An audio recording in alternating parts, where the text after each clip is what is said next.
इस टाइप के स्टेटमेंट वाले क्वेश्चन को एग्जाम में कैसे अटेम्प्ट करना है वो देखेंगे। टॉपिक रहेगा न्यूक्लियोफिलिक एडिशन। सारा एग्जाम पढ़े हुए में से ही आएगा, कुछ भी बाहर से वो नहीं पूछेगा। Given below are two statements, consider the following reaction. Carbonyl compound की रिएक्शन कराई है वाटर के साथ में, और वाटर का अटैक हुआ है इस वाले सेंटर पर। ये के गिवन है, इसका मतलब है इक्विलिब्रियम कांस्टेंट। अब स्टेटमेंट क्या दे रहा है, in case of formaldehyde HCHO K is about 2280 due to small substitution, hydration is faster. वो बोल रहा है हाइड्रेशन फॉर्मल्डिहाइड के केस में फास्टर होगी, ये भी हाइड्रेशन है, और अगर हम इसकी हाइड्रेशन करेंगे तो इसके केस में ज़्यादा होगी। कितनी के की वैल्यू होगी 2280। तो हाइड्रेशन अब डिपेंड किस पे करेगी वो हमको देखना पड़ेगा कि फास्टर होगी या फिर स्लोअर होगी। इस चीज को हम समझते हैं न्यूक्लियोफिलिक एडिशन दो फैक्टर पर डिपेंड करते हैं। देखो ये वाटर यहाँ पर न्यूक्लियोफाइल है, चाहे इसको हाइड्रेशन बोल दो चाहे न्यूक्लियोफिलिक एडिशन बोल दो। अगर वाटर की जगह पर कोई और न्यूक्लियोफाइल भी आएगा, फॉर एग्जांपल गिगनार्ड रिएजेंट ले लेंगे हम, तो वो भी इस वाले फॉर्मल्डिहाइड पे ज़्यादा फास्ट रिएक्ट करेगा इस वाले कार्बन के कंपेयर में। तो न्यूक्लियोफिलिक एडिशन जो होती है दो फैक्टर पर डिपेंड करती है। पहला आता है इलेक्ट्रॉनिक फैक्टर, दूसरा आता है स्टेरिक फैक्टर। इलेक्ट्रॉनिक फैक्टर मतलब कार्बोनिल जो ये है C डबल बॉन्ड O, यहाँ पर इस वाले कार्बन पर जितना हाई पॉजिटिव चार्ज रहेगा, पार्शियल पॉजिटिव डेवलप होगा, उतना ही फास्ट जो है न्यूक्लियोफाइल आकर अटैक कर सकता है।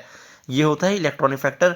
दूसरा फैक्टर आता है स्टेरिक फैक्टर। अगर कार्बोनिल कंपाउंड से यानी C डबल बॉन्ड O के आसपास जो है लेस हिंडर्ड यानी लेस बल्कि ग्रुप लगे हुए हैं, तो इनकमिंग न्यूक्लियोफाइल को स्टेरिक हिंड्रेंस का फेस नहीं करता, वो इजीली जो है इस सेंटर पर अटैक कर सकता है।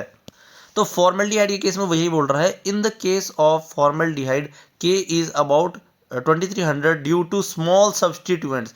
यहाँ पर हाइड्रोजन लगे हुए हैं जो कि बहुत ही स्मॉल सब्सटीट्यूशन है, सब्सटीट्यूएंट्स है, तो हाइड्रेशन यहाँ पर फास्टर होनी चाहिए। तो ये स्टेटमेंट जो है बिल्कुल सही होती है। हमारे पास स्मॉल सब्सटीट्यूएंट्स होंगे तो रेट ऑफ रिएक्शन काफ़ी फास्ट होगा, न्यूक्लियोफाइल इजीली अटैक कर पाएगा।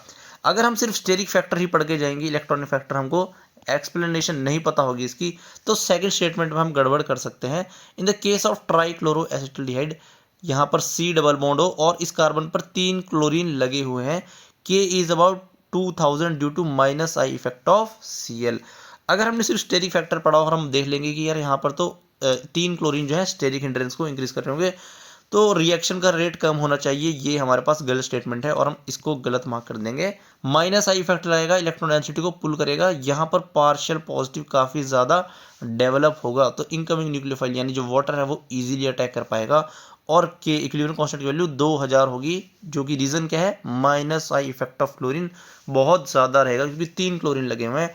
तो स्टेटमेंट जो सेकंड है वो भी बिल्कुल सही होगी हमारे पास। तो करेक्ट आंसर क्या होगा इसका, both statement 1 and statement 2 are true. अब क्वेश्चन में हमको के की वैल्यू याद नहीं करनी है कि यहाँ पर के की वैल्यू फॉर्मल्डिहाइड की 2280 रहेगी और अगर यहाँ पर ट्राइक्लोरो रहेगा तो 2000 रहेगी। उसका मतलब क्वेश्चन बस बताने का यह है कि 2280 यानी कि जो के की वैल्यू वो बहुत ज़्यादा है।